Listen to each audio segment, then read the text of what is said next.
In the kit, you get the wiring harness and a backup camera. The tools that we're going to be using are pretty basic tools.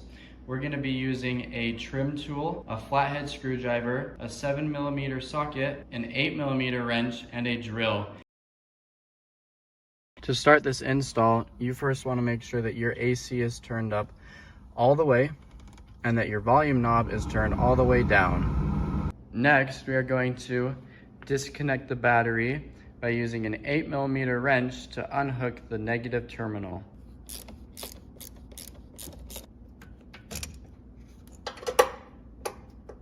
To begin removing the old head unit, we need to first take off the shifter, then we need to remove the center console, and then after that we can get to 2 screws which are located there and there, and then we can pull off the head unit. To remove the shifter, you just twist it off counterclockwise. After that's off, we're going to open up these 2 compartments. I like to hold this at just a little bit of an angle because we're going to pop this whole piece up. So you just put your 2 thumbs under here, pop up right there, grab underneath in here and this side panel, and just pop up right there. After that, you can pull that off of the shifter and lift this up. There's going to be this little clip right here. You just push this tab down right there and pull out. And that's how you get your center console out. To remove this head unit, it's 2 screws right here, 7mm. I'm using this trim tool because it's soft on the plastics and it won't scratch it. If you don't have a one of these tools, you can just use a flathead screwdriver. Just be careful on this edge. You're gonna just stick it in on the side right here and just gently pry up and it will pop out. Same thing on the other side. Push it on the side, pop it out, just like that. Once you're out to here, you can turn it out to the side and there's just one little clip right here. You just squeeze in this tab and pull it out right there. Underneath the display, we're going to be pulling out this CD player and this display. To pull these out, it's 4 7mm screws on this side and 4 on this side.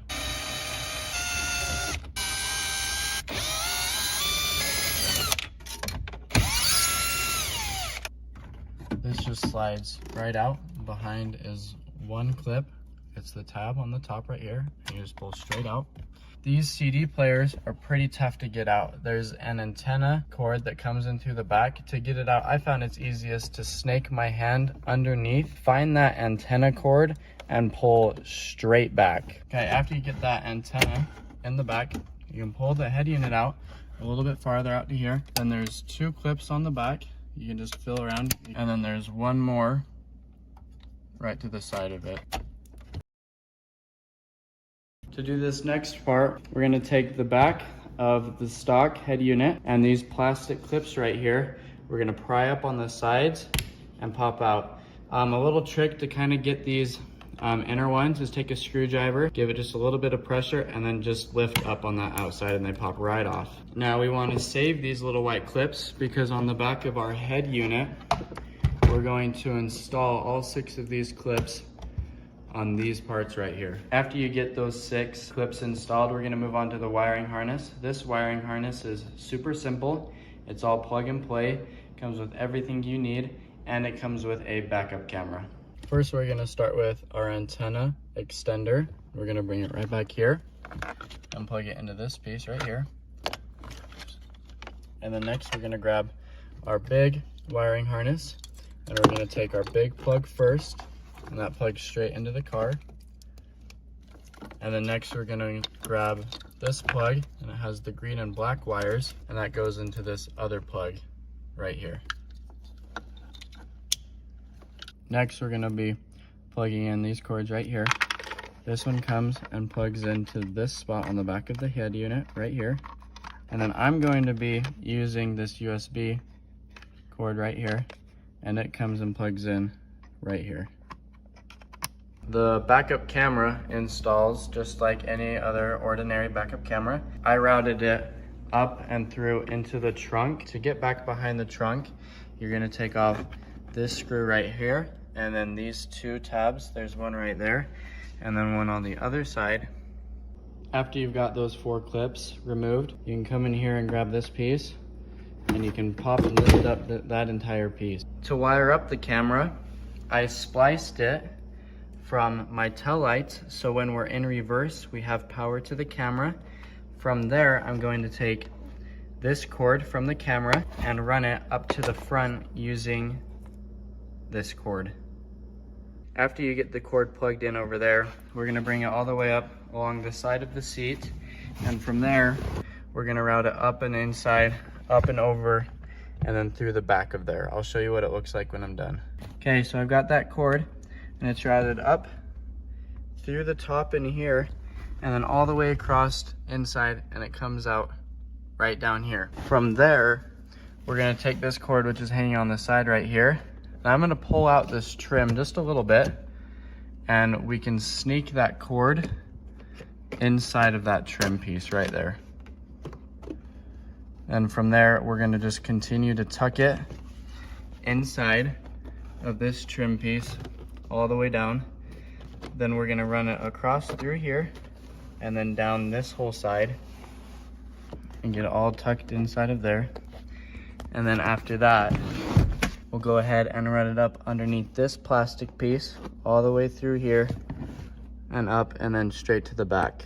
We're gonna take all of that excess wire, and I'm going to just kind of wind it up, try to make it look nice.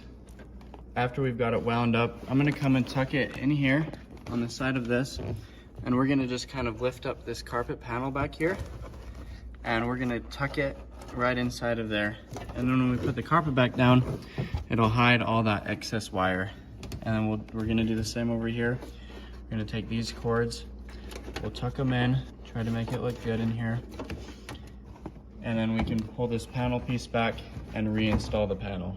We got all that cord ran underneath this panel piece right here, and then all the way along this frame, up inside, across the glove box, and it's sitting right back here ready to be plugged in.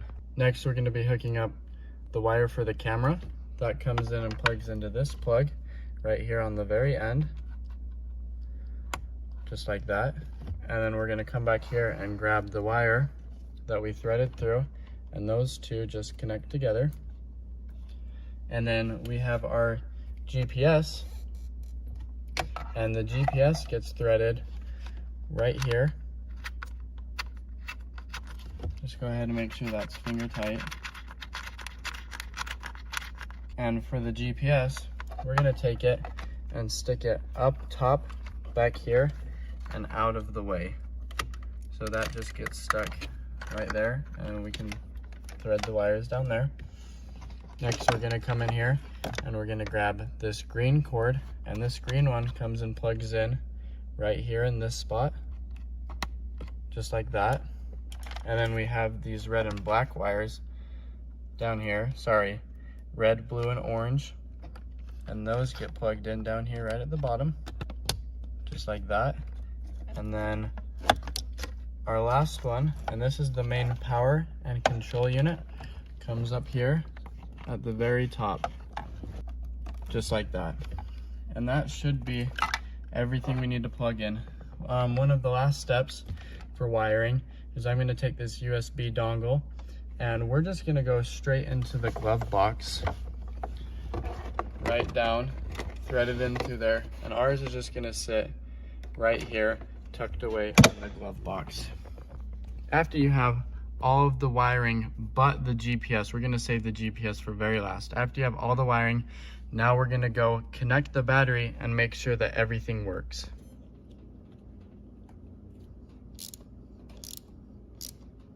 Now that we hooked up the battery, we're going to go ahead and make sure that everything works. So we'll turn the key into the on position, and then from there we'll make sure that everything's responsive and works. Looks like everything's working there. We'll go ahead and check our buttons. They're working. And we'll check the AC, make sure it's working. That's working. All of that's working. Awesome. And then we'll go ahead and check our backup camera and make sure that's working. So if I push it down and put it in reverse, and that's working. Awesome. Now we're gonna just clip this in place. It's easiest if you push it up and line it up from the top up here and just get it there, and then it's just as easy as just pushing it straight back into those places. And you want to be really careful. You don't want to break anything, just push it back straight right there. Those tabs in there, and then this bottom will line up so we can screw it in right down there. After those tabs are pushed in, we can take 2 of the 7mm screws, come right down here at the bottom in the same place as last time, and go ahead and screw those in. Just like that, make sure everything's pushed down. Looks good. Next, we're gonna move to reinstalling the center console. This is all gonna look just about the same. So we'll go ahead, we'll tip this front end piece and make sure to do this clip on the side again. Put the shifter boot down into here, and then you just gently push in all the corners, just like that. Then we'll go ahead and thread on the knob. To go into the main apps, we're gonna click that center button right there, and then we have our apps right here. The head unit's pretty responsive. We have the Play Store right here. On this side we have YouTube.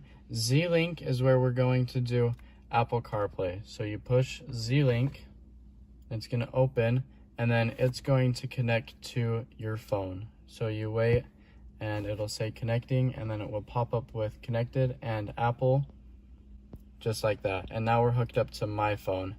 And so from here, you have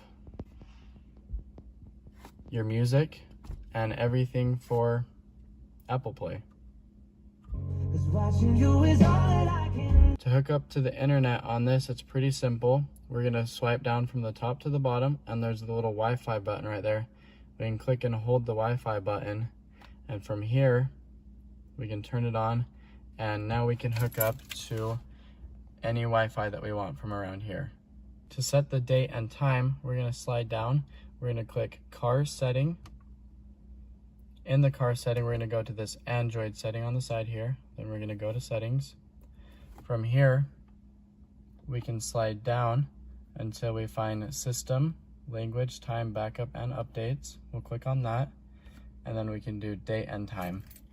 And from there, you can set your time. Down here at the bottom, we have all of your temperature control. We have AC on and off. We have temperature up and down right there.